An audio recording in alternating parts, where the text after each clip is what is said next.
I'm Christine, and today's the day that I read fourth way.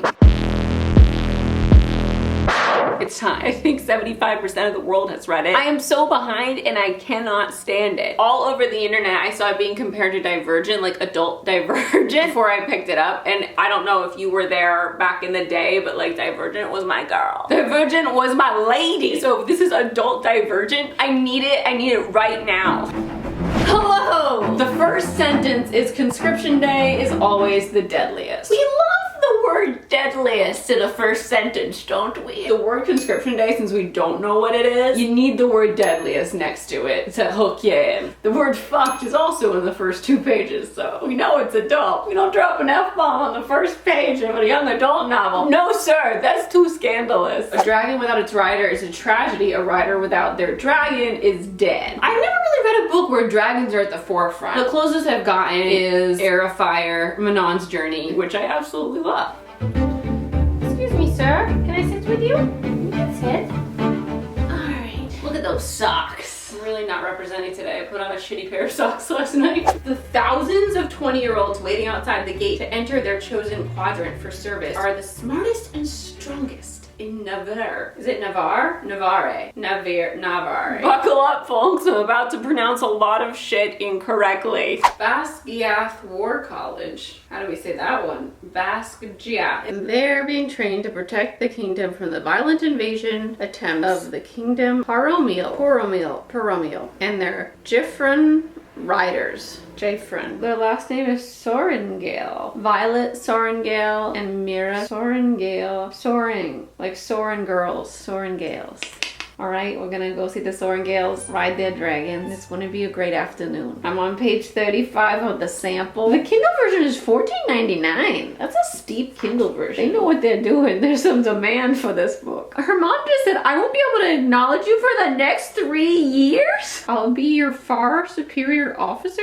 So she can't acknowledge her daughter? What kind of job is this? This is a harsh world. This is a dragon eat dragon world that they're in. And it's been a while since I've been in one of these worlds. I gotta say, I'm excited. It sounds like people have abilities, but they have to be channeled through a dragon, or else they get dragged down to the underdepths. Their dad, the scribe, had warned them, just don't try to channel power without being a bonded rider, and red-eyed monsters won't hide under your bed waiting to snatch you away on their 2-legged dragons to join their dark army. So like, if you don't channel your powers through your dragon, you become evil. Somehow I always find it surprising when like dragons are in charge. It's just, I'm never expecting the dragon to be the boss. But it seems that the dragons have like supernatural smartness. The first rule of Basquiat is never question a dragon. And the dragons are the ones that deliver these relic punishments. Like there was a rebellion, of course. There's always a rebellion. There was a rebellion against the government. And those parents who rebelled, their children were marked by this general's dragon. What's the power dynamic here? Are like the dragons in charge? Is the hierarchy dragons and then humans? In Game of Thrones, the dragons are smart, but I still think Dany is their mother. Here, like I'm getting the impression that they're BFFs, or like they are the boss, and if they choose you, you get to be a boss with them, but like they're the boss. Never question a dragon is a bold statement. This is why reading blogs are weird. Like you know stuff, and I'm on page 59 of a sample. Her sister just said, I just remembered, stay the hell away from xaden riorson. His father was the great betrayer. He led the rebellion. All the children of the leaders were conscripted as punishment for their parents' crimes. So conscripted, it's feeling like drafted. It's drafting day. They have to be part of the military because their parents were part of the rebellion, which is risky. Risky move, because you're basically, if they are rebellious, you're inviting the rebels into the army to like spy from the inside out. Sounds like we've got rival families. I've got my money on Riorson. This Riorson kid being super hot. He's gotta be, right? The enemy's gotta be super hot. They have to forge a romantic connection through hate and then like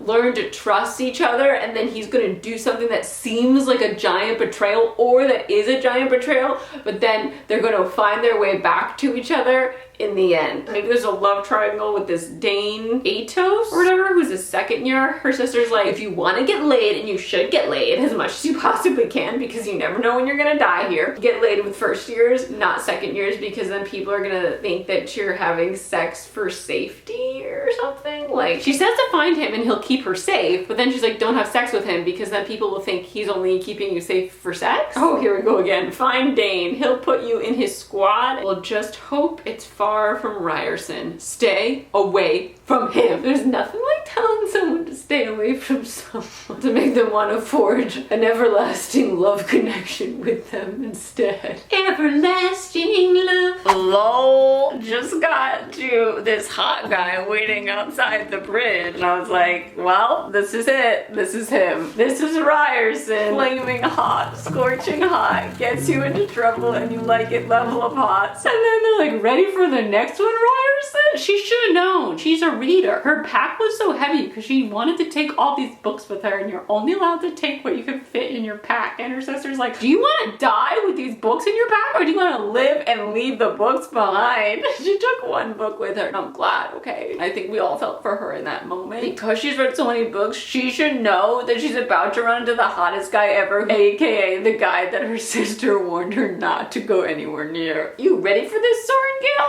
Oh, Rhiannon, don't say her name near her mortal nemesis. We don't want him to know who she is. Because she doesn't look like her sister and her mom, so she could have gotten away with like an alias if she wanted. She could have been like, I'm Barb from Stranger Things. Nice to meet you. New to this whole dragon riding thing. Not a legacy in any sense of the word. Do I look like a legacy? No, I look like Barb. But no, it's blown right off the bat because new friend Rhiannon, who she switched boots with. So her sister gave her these new boots, riding boots that have like grippy rubber soles so she won't slide off the parapet. And her new friend Rhiannon in front of her, she's like, let me see your boots. And then she sees her boots and they're really smooth. And she's like, trade left boots with me. The black-haired rider snaps his gaze to mine, turning fully toward me and my heart thunders for all the wrong reasons. I love that we have a love interest so quickly. I like my fantasy novels heavy on the romance. A rebellion relic curving and dips and swirls starts at the bare left wrist and then disappears under his black uniform to appear again at his collar. Whoa, that's big. Sorengale, he steps up toward me. I look up and up. This moment is really reminding me of when Malfoy is like, red hat, hand me down clothes. You must be Weasley. Good gods, I don't even reach his collarbone. Holy shit. She is short. She's small, her mom said. He's 6'4". I can almost taste the loathing wafting off of him like a bitter cologne. I like that. Bellamy's dreaming. Oh shit. Your mother captured my father and oversaw his execution. The plot thickens. Your father killed my older brother? Seems like we're even. Thickens more. That's a deep cut. Hardly? Hardly? He said hardly. Oh my god, Dylan almost just fell off 5 seconds in here. Oh my god, he did fall. He just died, I think. Oh no, that poor boy wanted to get married. I made it to chapter 2. I love the way that the author has made it so she's dropping exposition during this really life-threatening, crazy crossing of the parapet. Our character has trained to be a scribe, so she's been studying all the scribe test history. She's just shouting it. Their southernmost province, Tirandor, which looks like Tylenol every time I look at it. Tirandor is the province that tried to rebel and secede. Well, hot damn, I made it to the end of the sample, so I guess I'm about to pay $15 on top of the book I ordered to come in the mail, which was $24. This always happens. Okay, so literally a rider without a dragon dies. Once you're bonded to your dragon, they die, you die. Now we met Dane Atos. He brought her up to his room and was like, I don't want to see my best friend die. And she was like, well, I have to do this. And he was like, ugh, fine. You look hot in those leathers. That's basically what happened. And she wrapped her knee. What the fuck? One of the dragons that just like came down to sit on the there was a cadet that was running away, and that dragon just like spit fire at it and burned him to ash. It was bye-bye, cadet. He's a pile of ash on the gravel before he can even make it to the shadow of the keep. Are they not allowed to leave once they enter? They just get executed? Oh my god. There are 2 more gusts of heat, one to my left and another to my right. 70 people died today. Dude, it's brutal out here. The Navy dragon keeps making like eye contact, eyes at her, like, oh, I think they're gonna get married. I think they're gonna bond. Blue dragon. Okay, so Dickman, Xaden, our nemesis guy, when they all got there, he was like, do you feel invincible now that you've made it past the parapet to the rider squadron? Are you untouchable? Are you excited to be elite? And then they all like cheer, but I'm standing here like, do you though?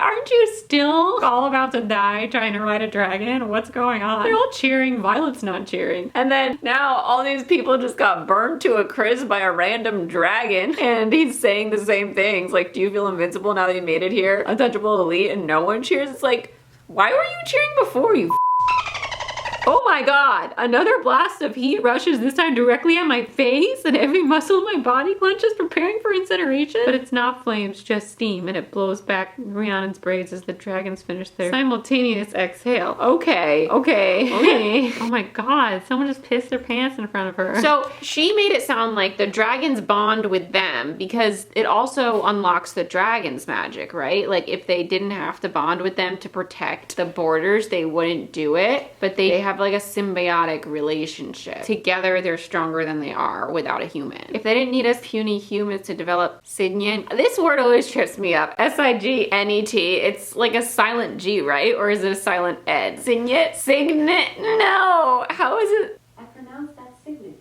but I'm always working on how I say things and I might not have it right. All right, I'm just gonna go with Signet because that's what Alexa says. Ah, the blue dragon is Zion, damn it. What's his name again? Xaden! The blue dragon is Xaden's dragon, so those dragons were already bonded. And that dragon's name is Sgael? S-G-A-E-Y-L. Sgael. Scale. Oh, it's Scale. What if his dragon decides to bond with her too? Does that ever happen, or are there ever double bonds? Alright, we're headed out to do a good old-fashioned Starbucks and sit in the car and read, like I used to do in the olden days of yore. Starbucks acquired. Last night, I was reading the opening of chapter 5. It's an official brief for King Tori by General Lilith Sorengale. So are you telling me that their mother's name is Lilith, Queen of Demons? So we just met a character named Nolan. It's like colon with an N. It's Nolan. He's a mender. He's an old man. Menders are very rare. But her brother Brennan, who passed, was also a mender. He was going to be one of the greatest in the land. And that's what you missed on. Fourth Wing, chapter 5. Dane again is like, no, don't mend her. Let's use this as an excuse to get her into the scribe quadrant a day late. And Violet's like, how many times do I have to tell you? Like, I can't do that. Violet was out in the middle of the night climbing a tree, and there was like a rebel meeting under the tree run by Xaden, and they had this like sexy moment afterward where she thought everyone had gone and she came down and he was like screaming, you die. She threw 2 knives to show him that she's not helpless, and they like landed on the other side of his head in the tree behind him. He was like, you missed. And she's like, did I? He's like, you're a violent little one, are you? And they had this like sexy nemesis moment that we've been waiting for. He removed the knives with his shadow, so he has shadow powers. Like he can rule the shadows. That's how he knew she was up in the tree in the shadows. And he removes the knives with his shadows and then holds them out to her. And then when she doesn't take them because she thinks it's a trick, he like sheaths them in her ribcage sheaths. He's a mysterious bad boy with probably a heart of gold. The romance cues are amping up. Darren was waiting outside her door this morning. All right, but that's not why I came in here. She was up in that tree getting some berries to make a poison with some mushrooms that she had already gathered. And now she's sprinkling that poison on the guy who she's supposed to fight today's eggs. Now, is she about to murder this bitch? I don't know. I'm not gonna put it past her. Maybe he's just gonna get sick so she doesn't have to fight him today. But like, people get murdered every 5 seconds in this novel. Alright, so apparently there's this one black dragon, and they haven't bonded with anyone since their one rider died during the uprising. And Jack Barlow's like, how do we approach him? And like, you don't. He's not up for bonding. That's our man. The black dragon, that's who we're bonding with. The black dragon's also the smartest and most cunning dragon, and guess what? Guess who's the smartest and most cunning cadet? Violet. They match. It's gonna happen. I'm shipping it. Let's go. Alright. So not only is this dragon like super special and rare and like its rider died in the uprising, but the rider died trying to bring Brennan back from the dead after Brennan was killed, her oldest brother. It's so she's been poisoning all of her opponents in the ring. And she's like, how did you know? It's like, well, every single fucking one of your opponents turns out messed up. I think it's pretty obvious. But this last one, she gave the stuff too early and they were already in the medical wing, so they couldn't compete against her. So xaden Ryerson is like, I'll take a crack at it. And he's like the best fighter here, of course. And then they have such a sexy fight scene. So sexy. He doesn't kill her. He like teaches her things and proves a point and like whispers stuff in her ear, and it's so good. Oh, I had so much fun. And then he called her Violence instead of Violet, and I was like, oh, I love that. What a fun scene. And it ended and he was like completely on top of her, straddling her in a very sexual position, and they were just like talking. Violet's talking to herself. We're not attracted to toxic men. We're not attracted to toxic men. And she's like, I'm really attracted to this toxic man. But like, that's the thing. Is he toxic, or is that just his reputation? Is that just his aura? We'll see. We don't know enough about this boy, except for his reputation. He seems like a classic YA toxic appearing man. Oh my god. Really? Really? Oh my god, what is her name? I've never said it out loud. Orally? Maybe it's Orally. That sounds right. Orally has been cheering us on as we go up the gauntlets for our first practice. And then she just fucking fell down the cliff because the dragon went overhead and distracted her as she was leaping from spinning log to spinning log thing. Did she die? We were just saying how we haven't lost anyone from their wing. This sucks. She was nice. We didn't even get to see if Violet made it up the ramp too. Or we're just skipping? How was she gonna make it up that ramp? Is she gonna tell us that she made it up that ramp? We needed to finish the course. We've skipped to a new scene. Did she finish the course? Was class canceled when someone died? Like in any other world, yes. In this world, I don't think so. I think we just like blink and move on usually, which is horrifying, but that's what it looked like thus far. I'm reading the next bit and we're not talking about the rest of the gauntlet. We're talking about the people who have died. I don't understand. How did she get up the ramp? I've tried one of those Ninja Warrior ramps. It's so hard. I needed to see her do it. I needed to see her do it. I never got the chance to ask you if you made it all the way up, Darren says. I got caught at the chimney formation and had to use a rope to get back down. I'm too short to span the distance, but I'm not thinking about that tonight. Figure something out before the official timed gauntlet on presentation day. So she didn't even get to the ramp to assess if she could do the ramp. Oh my fucking god. We are at the presentation and we are at like the two obstacles. The fucking chimney she hasn't managed to do yet. They've had 8 goes at it and she hasn't figured it out. And she hasn't told us her shitty plan. She's like, I have a shitty plan. Like, I knew she had a plan. She had to have a plan. But like, what shitty plan did she deduce overnight that she couldn't deduce the last 8 times she tried? And she hasn't even practiced the vertical ramp. This is ridiculous. She's gonna do it for the first time today. She has to make it. There's no, like, she's not gonna die. What happens if she falls out? A dragon swoops out of the air and bonds with her on sight? Like, she has to, just by matter of the fact that we're not at the end of the book. She has to make it to the top. She's like, which means there's one I haven't even had the chance to practice yet. The nearly vertical ramp, which is so fucking hard, and she's tiny. You need to practice that shit. Like, if I were her, I would be practicing on the ground somewhere, have made myself a vertical ramp. I don't understand. I don't understand. I don't understand. I'm gonna read what happens. I was supposed to take a shower, but I decided to read this chapter because I needed to know. And here we are still. Where am I in this book? 27% mark. I'm only at the 27% mark. So there's no way in hell she's not making it. But how is she gonna do it? She's using a rope along the chimney to climb it. She stretched a rope.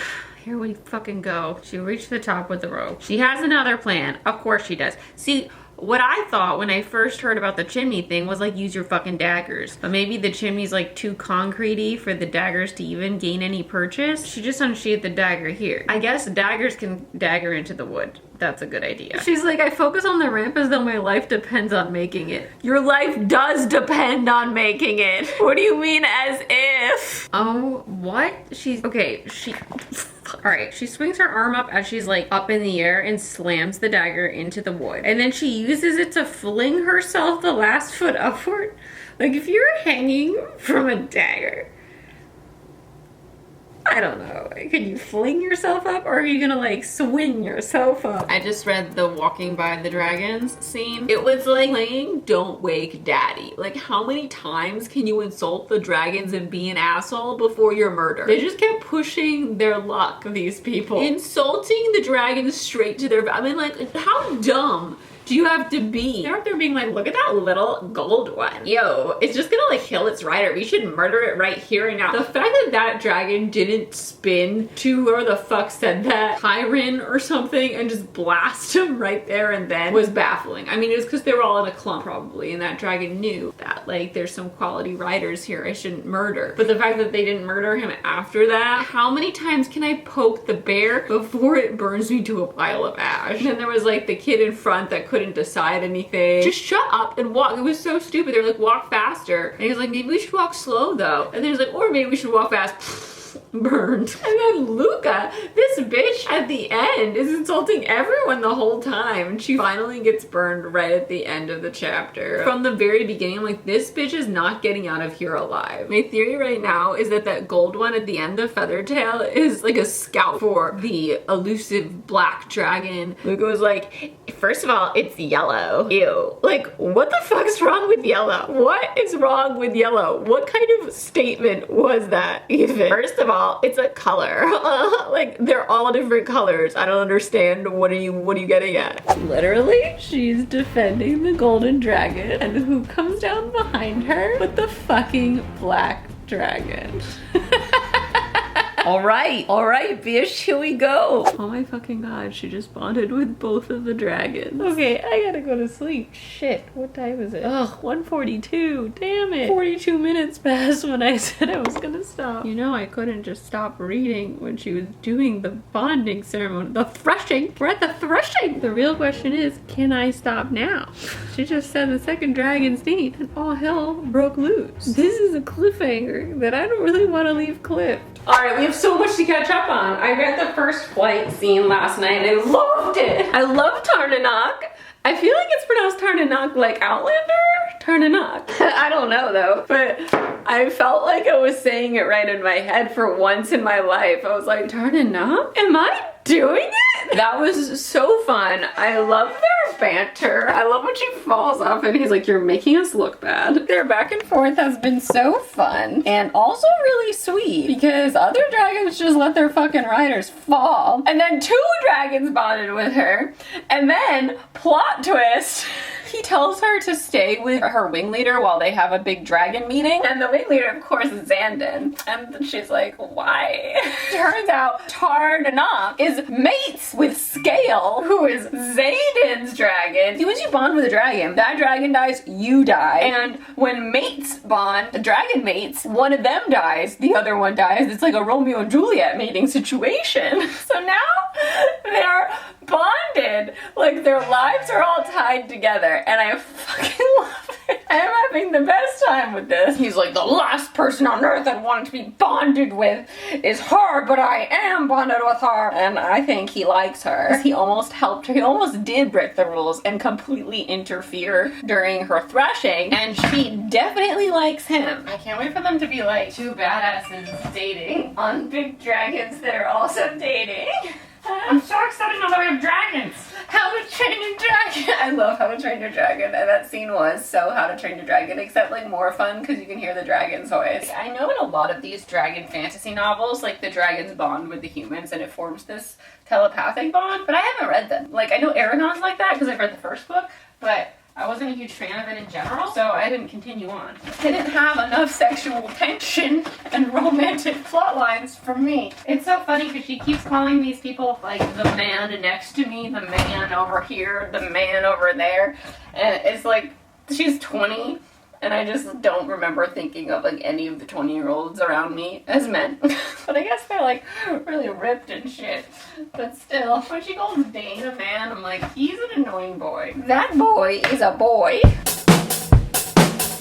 So much has happened. Dane tried to kiss Violet and she was like, ew, I feel nothing. Then so much happened. She was attacked in her room by a bunch of unbondeds and a wing leader named Amber who Dane had a relationship with last year. She's the one who let them into the room with her ability to like use lesser magic that they talk about all the time. I don't know why they call it lesser magic. I'm not a fan of that name. It just sounds kind of dumb. I mean, you use it all the time. It's really useful. So calling it lesser magic is like almost condescending to the magic. Anyway, this is irrelevant. Xander, damn it. I always say Xander when I say his name out loud if I'm not looking at how it's spelled. Xaden. Okay, Xaden. It's like Caden with an X. Xaden. Xaden saves her, but before he saves her, Andrana, I don't think I've ever said her second dragon's name out loud either. Her second dragon, the gold one, is a baby dragon. She's only 2 years old and she's not supposed to bond with anyone, but she's an orphan and she like does what she wants and she bonded early. And what happens when a dragon bonds early is that like they are susceptible to getting the power, their own power ripped away from them. Violet could choose to steal that entire power. So she has the power to freeze time. She freezes time for 30 seconds when it looks like Violet is about to be overtaken by these 3 unbonded who are all fighting her at once and trying to kill her in her sleep. She freezes time and then Violet gets away and reappears right in front of Xaden who had just busted open the door. And Xaden, he just murders everybody except for Amber because she's not there with his shadows. And then he stays and talks with Violet. She has to take off her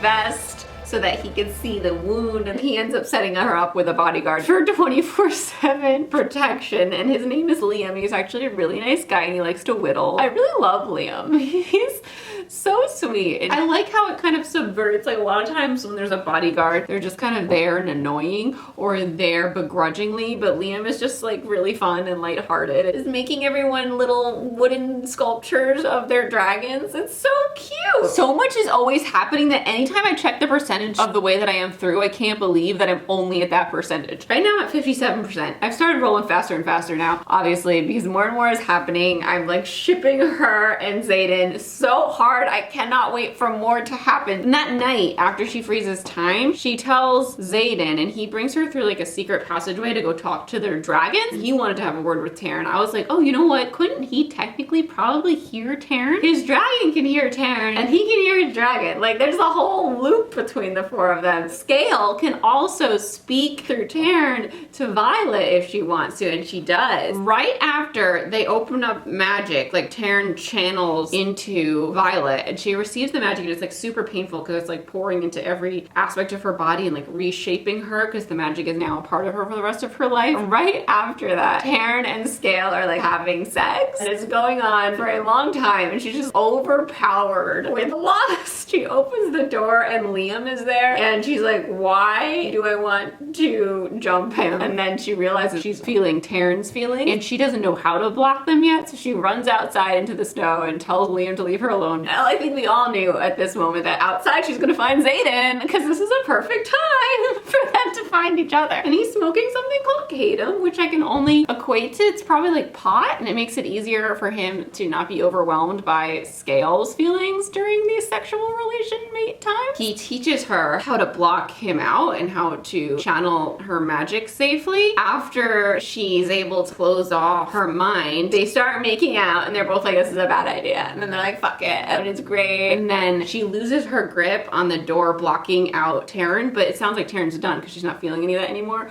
But he's like, I refuse to do this when it's not actually your feelings you're feeling. Meanwhile, she's been obsessed with him for weeks. This is what is like really frustrating because she starts second guessing like like, yeah, what am I thinking? But like, you know what you've been thinking for weeks now. Like, you've been obsessed with him and it has nothing to do with Taryn. They haven't talked since, but she just had to go up against Jack Barlow, who I haven't talked about this yet, but like, I'm really picturing that guy from that viral interview with Emma Chamberlain at the Met Gala, where she was like, I love you, and he was like, love you too. Is his name like Jack Harlow or something? That's who I'm picturing in this book as this evil, psychotic student. Anyway, she had to go up against him in the ring finally, and she brought a vial with her, so we knew it was some like sort of poisoning plan she had. He was using his power to kill her, which is illegal during the sparring, but she managed to shove the vial into his mouth while he was using his power because he had both hands on her face. And she woke up in the healer's wing, and Xaden is in a chair next to her bed, flipping like a dagger around, and he looks at her, he's like, oranges.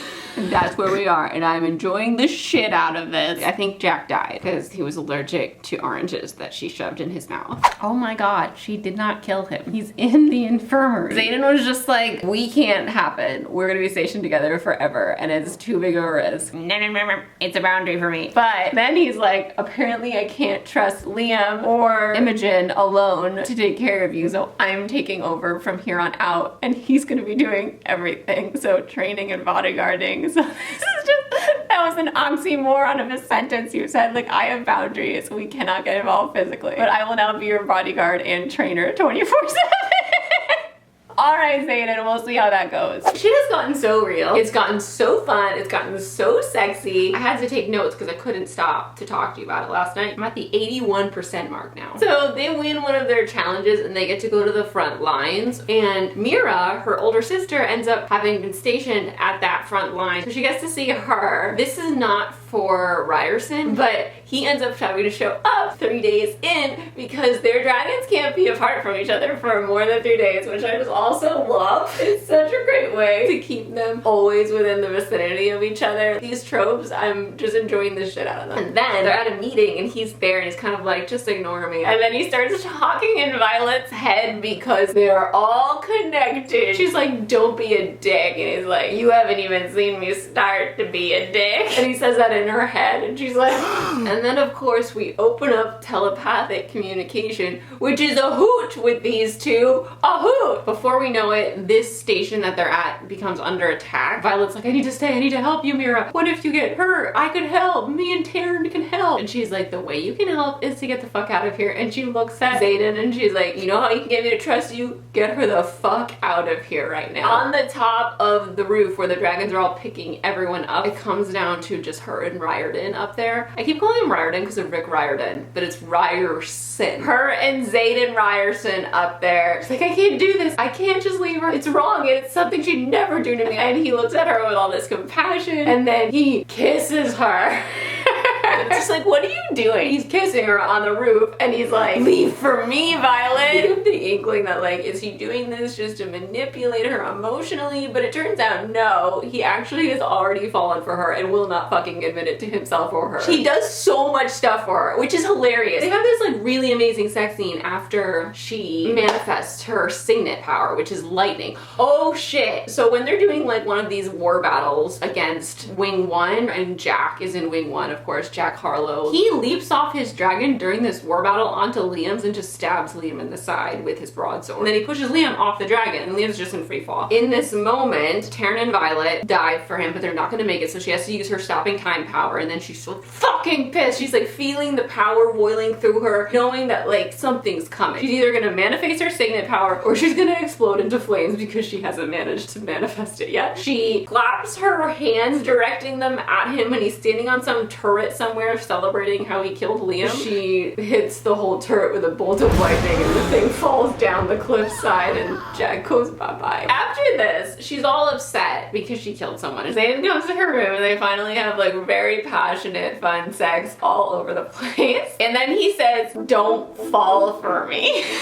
So in between this time, he's been opening up to her. She's been asking things like, what's your favorite food? And he's like, chocolate cake. Stop being weird. When they're in the library after the whole mirror incident, he's like, I can't stop thinking about you. And she's like, when did things change? I can't get you out of my head. I think about you all the time. He's already confessed all these things. He's been more open and vulnerable with her than he has ever been with anyone before. He holds out a coffee mug for her, which in itself is just very thoughtful, okay? He's been doing all this thoughtful shit for her. He has a saddle specially made for Taryn that helps her stay in her seat. He had all these special daggers made that are like especially made for her size. Very thoughtful gifts. So they have this really like fun, sexy fight scene after they've had sex but decided that they can't move forward. Because he says, don't fall for me, even though they've both already fallen. I was just like, this is the dumbest thing you've ever said. She's like, you can't just give me daggers. It's against the rules. I have to win them. And he's like, then disarm me. I have 12 of them on me. She has to disarm him while he's like sitting on top of her. It's a good scene. It's a good scene. He's like, Scale says you haven't slept. It's none of Scale's business if I'm sleeping, but thanks. I bet you're sleeping like a baby. And then Xaden, completely out of character, says, I haven't slept well since the night my father left Arisha to declare the secession. That was 5 or 6 years ago.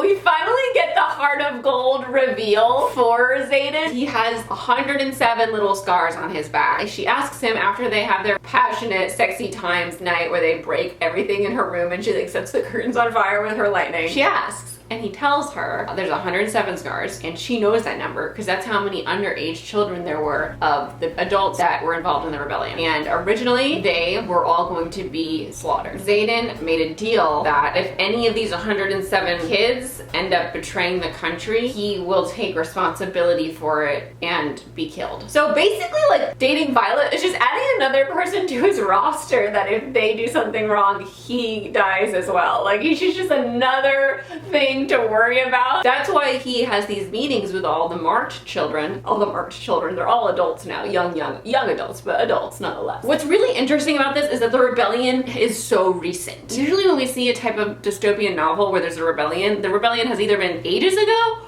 or it's happening, we're in it. And there probably will be some second rising when we figure out why there was a rebellion in the first place, but we don't know why the rebellion happened. We just know that it happened very, very recently, and we're seeing the very immediate after effects. And these are the first kids of those rebels to come into the military. And all these kids were drafted in. They had to be riders. So he made the deal that they would all go to the school and do the rider training, the most dangerous training, in exchange for not being slaughtered, and he would be responsible. So he gave them all life. So Liam is constantly being like, I owe him everything. He literally owes his life because all those kids were going to be slaughtered, which is absolute batshit. Who decided that? There's a king that's running this government. Stuff is being kept from these cadets at the war college. We really have a very strong lingering bias from the rebellion. These are the first kids to break the glass ceiling of like children of the rebellion joining society. Everyone's weary of them. Mira, even when she sees all of them, is very weary. She didn't have any rebel marked ones in her classes growing up because it was too recent. When we see, say, the Mortal Instruments, we're at least 17 years out from the circle. With Potter, we're like 11 years out. You know, 6 years,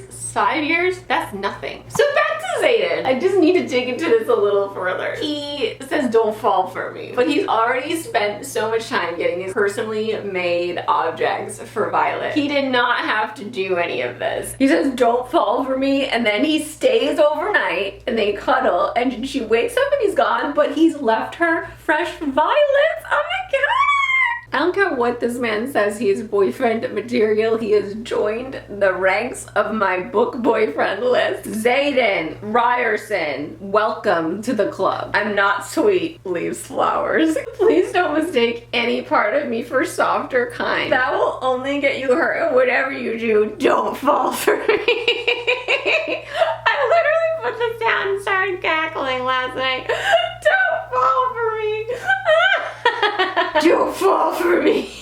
It's so ridiculous. I love though that the next day after that, when he comes back for more and she's like, yo, you don't get to tell me to not fall for you. That's bullshit, and I think we both know it. The note I have here, Xaden left her flowers and cleaned up, like, don't fall for me. What? That's fall for me written all over it. Quick sidebar. Professor Carr, who snapped the intrinsics next. So an intrinsic is someone who gets mind reading abilities, and the mind reading kid was like losing his sanity for a minute because his powers were manifesting and he was just hearing everyone's thoughts. This Professor Carr, who teaches them how to wield their signets, walks by and just snaps the kid's neck. Because intrinsics or mind readers are not allowed to live because they're too powerful. So we're immediately suspicious of this character because we know Violet is going to have a very powerful signet. As soon as she gets her lightning powers, the next morning he's right there. He's like, hey, we got stuff to do. And he brings her up to this mountain with no one else. He's like, your dragon doesn't like me. That means you don't trust me either. Why is that? He holds my gaze and the mountaintop wind makes his white hair dance like feathers. And I'm just like, the only person I can picture right now is Michael Keaton. This has Michael Keaton from Spider-Man Homecoming written all over it. Walking the line between like evil and nice guy.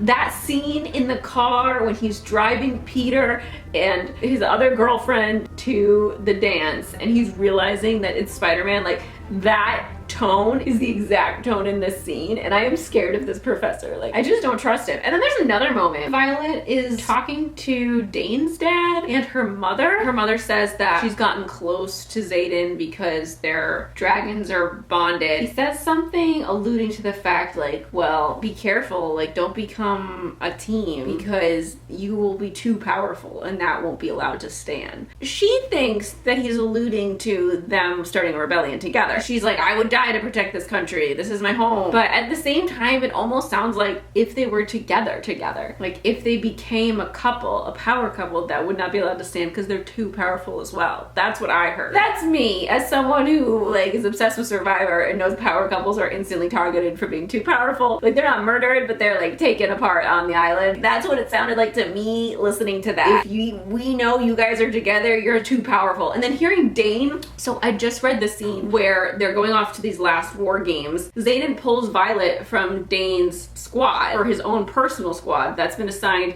Abathithicine or some city to guard that's outside the magical wards. And outside the magical wards, magic is wilder, it's harder for the dragons to communicate, it's not as safe. They're outside the protection of the country. And Xaden's like, you're coming with me. And Dane's like, fuck no. And then he sees them exchange a look and he knows that they're together. And he's like, I'll miss you, Sorengale. That just sounds like more than Dane just being like, I'll miss you on this little trip when you're with him. It sounds like maybe he's been prepped by his father. If they're together, they're too powerful. I don't know. Because, you know, Dane's such a rule follower. So if his father told him to execute them because they're too powerful, like Dane would probably do it. There's this political party they have to go to for their reunion day, the day that the rebellion ended. So basically the day that Xaden's dad died and Brennan was killed. There's this fancy party where the king is. Xaden's not there. And she finds him out on the parapet, the really thin bridge that they have to cross to get there. He's just chilling out on it. So she goes out on it in a dress to talk to him because she's like, fuck it, I'm sharing my feelings. I love this man and I'm going to tell him. I love all the carpe dieming happening in this book. She takes him back to his room and like takes off his boots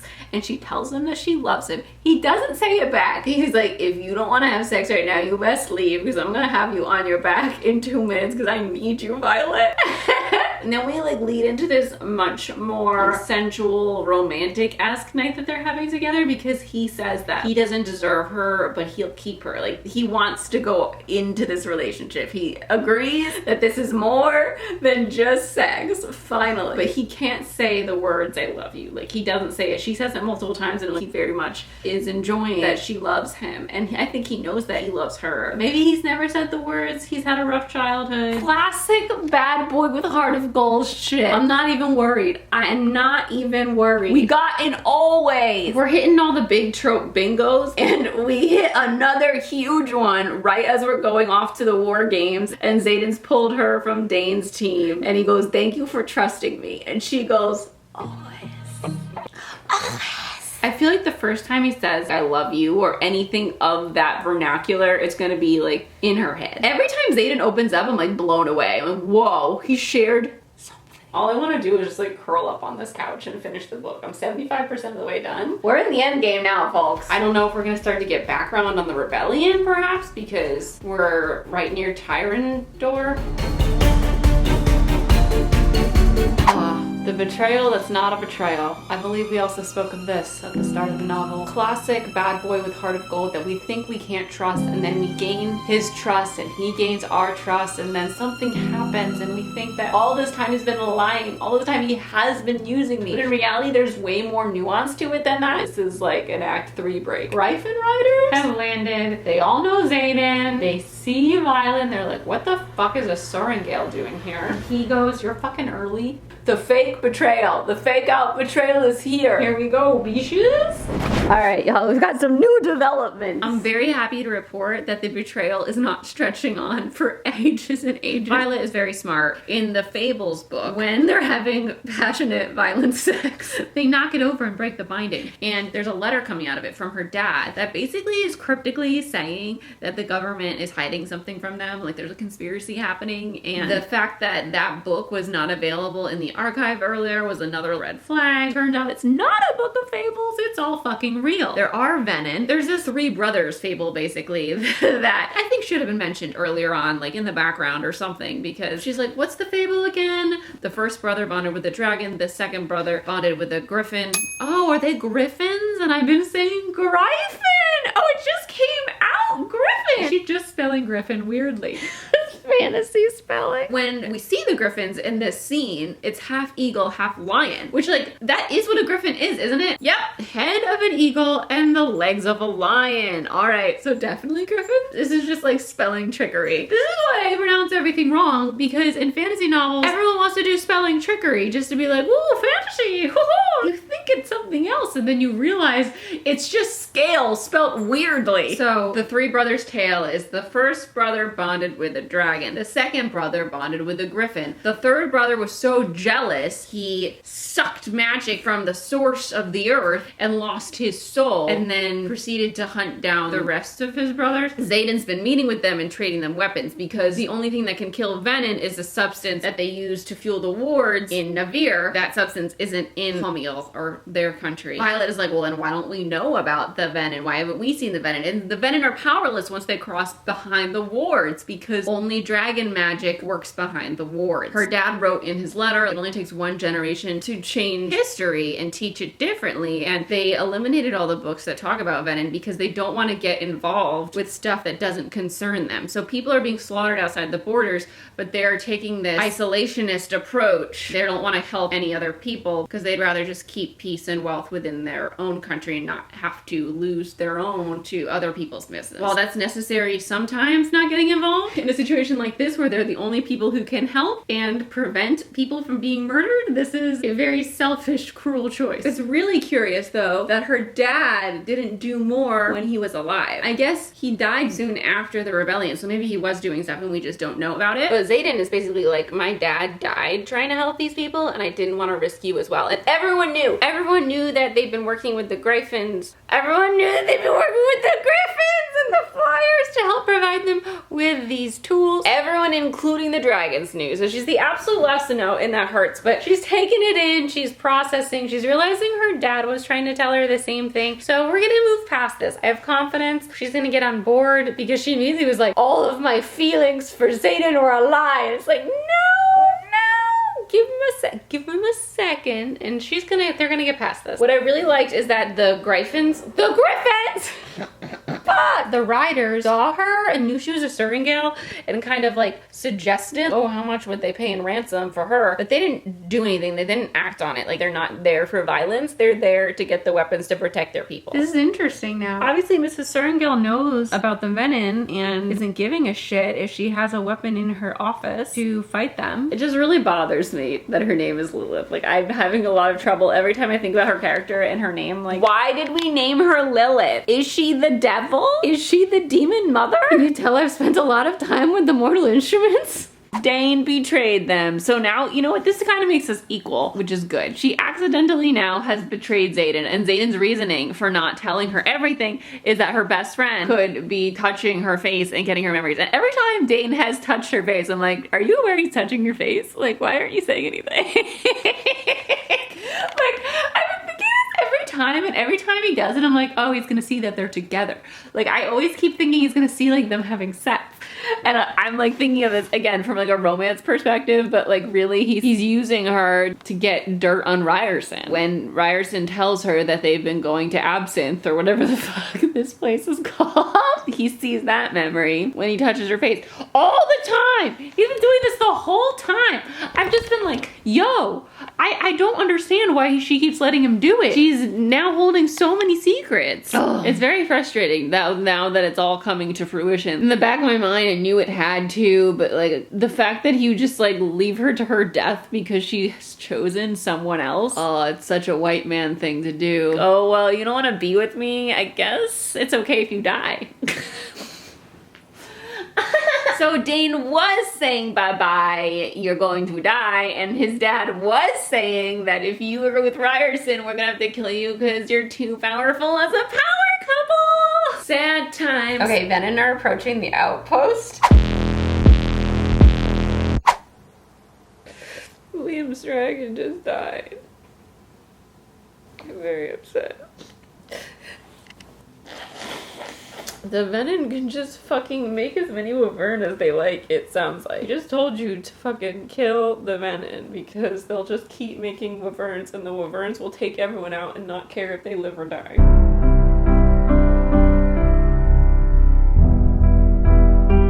Xaden just said there is no me without you. So that's pretty much equivalent to Edward's you are my life now, except better. You are my life now is like cheese levels 5,000 and there is no me without you. It's like really cute.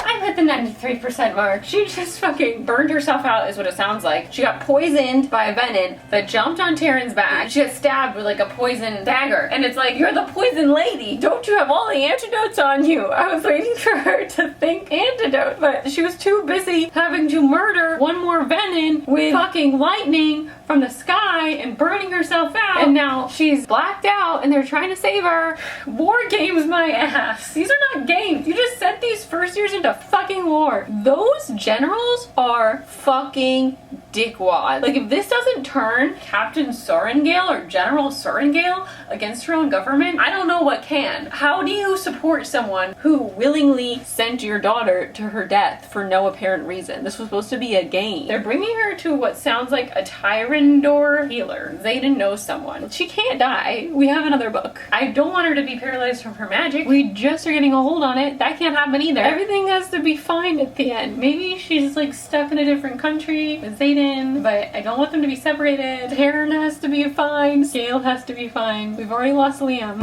Is this her dad? Is he alive? Is it her dad? Is it his dad? It's someone's dad. It's her dad. It's gotta be her dad, right? Her dad didn't die because he's actually part of the rebellion and he faked his death. Is that what happened? This can't be Xaden's dad. What about Xaden's mom? Who is it? I think it's her dad. Maybe? I don't know. Maybe it's her dad though. Maybe he was healed by a healer outside of the country. He said you have to save her to whoever it is. I'm gonna turn the page. Who the fuck is it? Oh my god, this is from Xaden's point of view. Don't do this to me, man. No. Fuck no. Fuck no. No. Fuck no. No. No. There's no way. She's gotta be alive. This is so stupid. Don't even have this. This is not an allegiance situation. Fuck.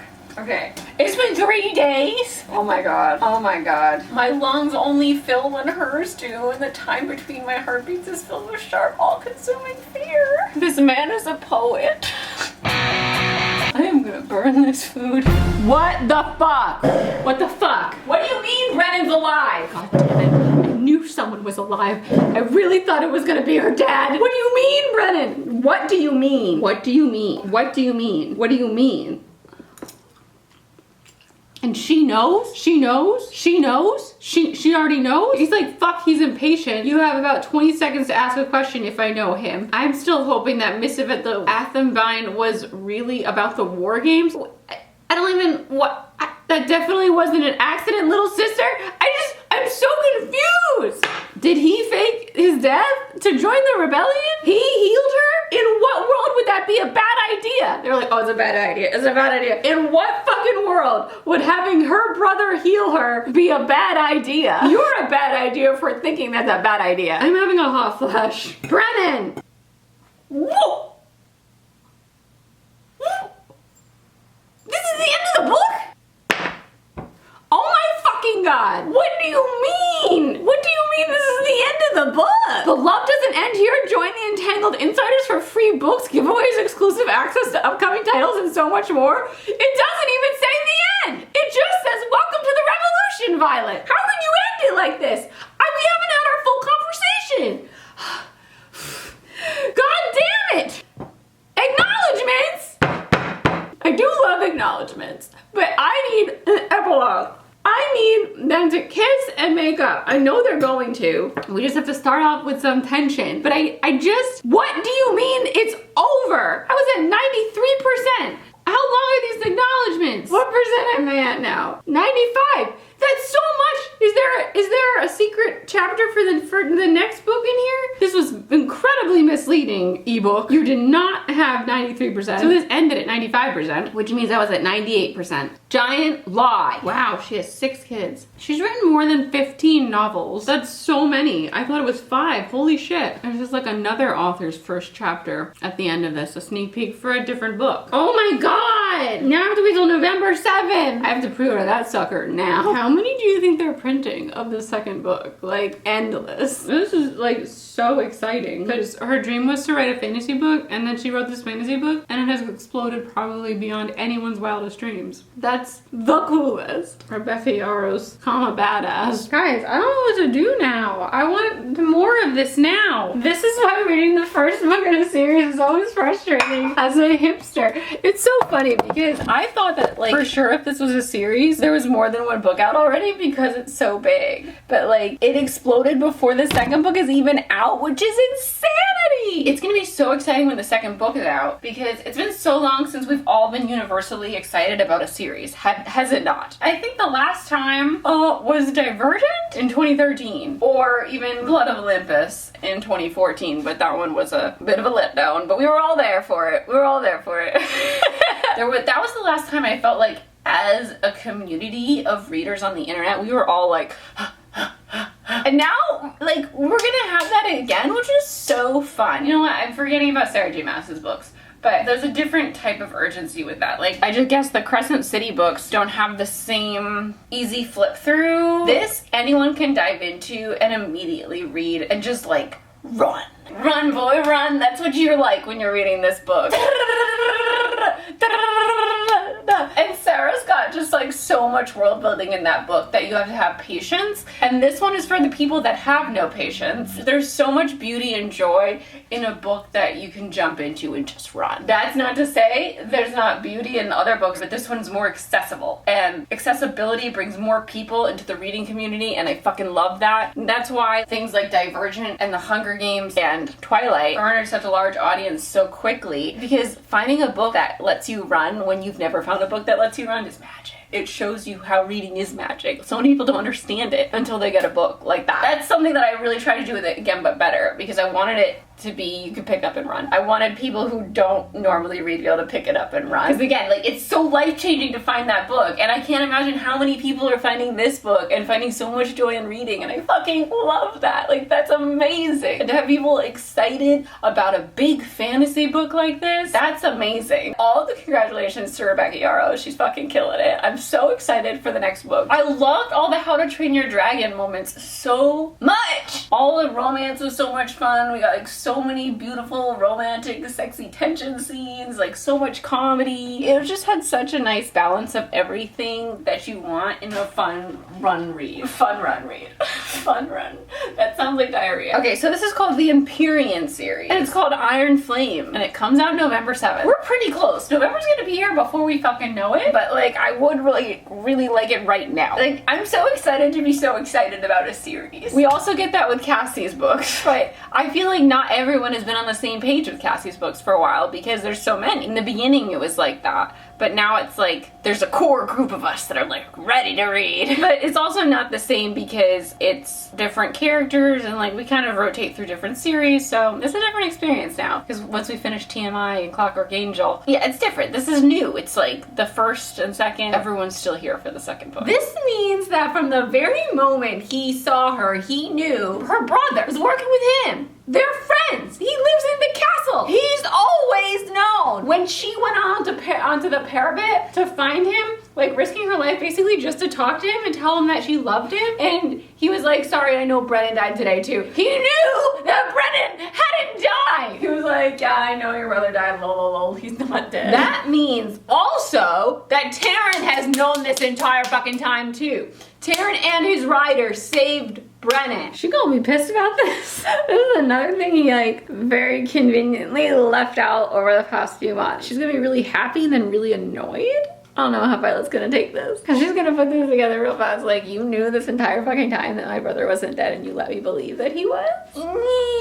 Oof. Oof. Like, he's gonna win her back, obviously, but oof. Like, oof. Got your work cut out for you there, xaden. Now we need to bring Mira over. Poor Mira's gonna think she is an only child. What if they have to work from Ariatia? When I see the name of that city really quickly, it looks like Areola. Ariatia? Also, xaden didn't tell us he fucking ruled over the city. Like, his dad was the king of the city? What, the lord or something? Didn't really get that. He was like a lord or something, and he had the means to stage a rebellion. Xander's like, all of this is mine. It was like the Lion King moment where like he's like, everything the light touches is yours. And it's all scorched, but like rebuilt. Has he just been working on this in his spare time? Just like ruling over a scorched city? Does no one know that they've been rebuilding? This is like District 13 except in plain daylight. How has no one noticed? Is no one going over to Aricia?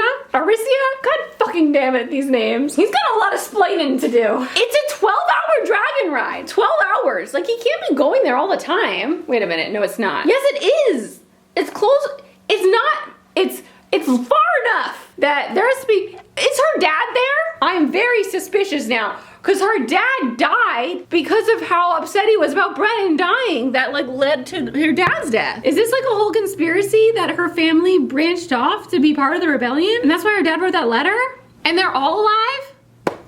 What the fuck? Did she see her dad die? Where's the body? Did he have to do that because his wife was like a Dane? His wife is like shut off. And is she shut off because she knows that half of her family branched off? Does she know about Brent? She must know. Does she know? What if she knows and she just like couldn't take, she did not want to deal with the politics and social repercussions of having half her family leave for the rebellion? So she played a big part in making it look like they died and didn't just leave and join the rebellion. Maybe. I can see Lilith doing that. What would you do if your name was Lilith? I would immediately change that shit as soon as I was old enough to know who Lilith was. Maybe the Mother of Demons doesn't exist in this world. They have their god of death, Malik. They have a bunch of gods that we kind of just, we hear about on the outskirts, but we don't really learn the full scope of their religious system yet. I haven't really touched on the Venom, but they look a lot like the Doctor Strange wizards that have gone dark. Like, there's like red veins coming out from their eyes and they're wearing purple robes. They're soulless, like their power has corrupted them. And supposedly the one that almost murdered her with the poison blade was a student, and she took down the teacher with the big lightning bolt. It's gonna be interesting to learn more about them. Can they be saved? Or are they damned forever? Can you like kiss their soul back in? An anti-dementor? We have so much more to learn about. That was a fun journey. That was a ride. My name is Christine Riccio. I am an author. I write rom-com books. There's romance and there's comedy, just no dragons. The first novel is called To Get But Better. My second novel is called Better Together. The third one I haven't had to talk about yet, but I'm going to be announcing it soon. I'm so excited it comes out next year. So I'm gonna leave links to all those in the description. Thank you so much for watching. If you enjoyed the video, I'd really appreciate it if you hit the like button, if you left me a comment. I'll see you next time. Bye! Do you think if I was in this book, my name was Christine, we would spell it with like a Q? Q-Y-R-S-Z-T-Y-E-N-E.